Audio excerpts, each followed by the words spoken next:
Now let's see the transit of Ketu into the sign of Leo for Gemini individuals, Gemini rising sign individuals, where Ketu would be transiting into the third house. Now for those people who are born in the Gemini rising sign, for these people Ketu will be transiting into the sign of Leo, but in your third house. Now from the third house, Ketu's fifth aspect will be on the seventh house in the sign of Sagittarius. This is very important for you. And Ketu's other aspect, the ninth aspect of gains, will be on the 11th house and in the sign of Aries.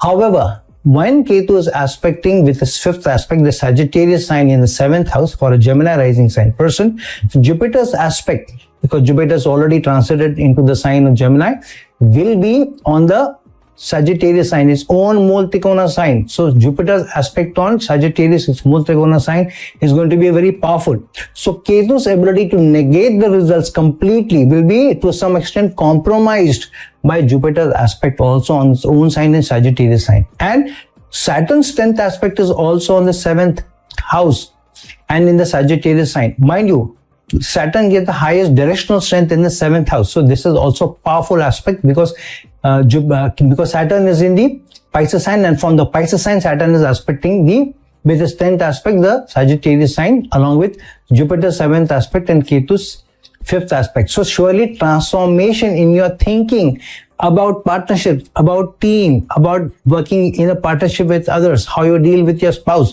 how you deal with in a committed relationship, all is coming together. And because it is the Sagittarius sign, which means your ability to think higher or a notch higher from where you are thinking. So no base level thinking is going to help.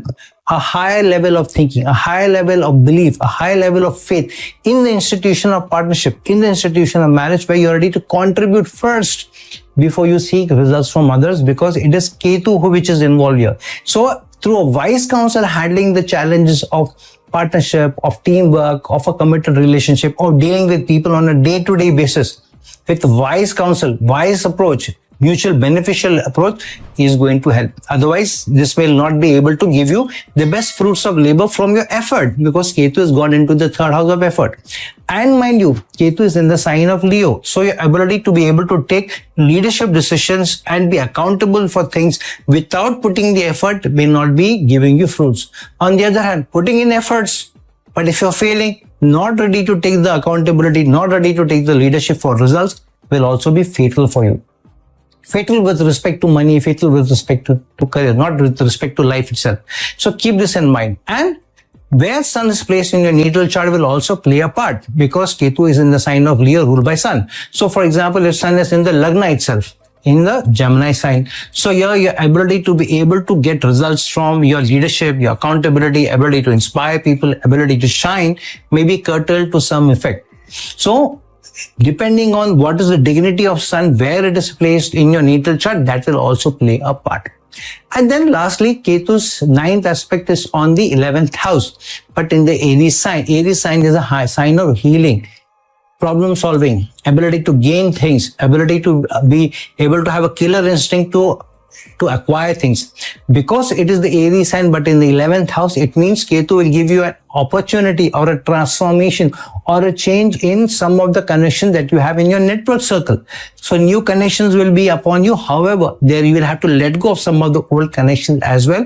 If you are not doing it, the old connections will be falling aside by themselves. Or you will find that in these 18 months while Ketu is in Leo, some connections you hardly remember at all, you hardly connect with at all. So those connections you'll have to let go and keep them in the past, at least for these 18 months. You will find that it will obviously automatically happen.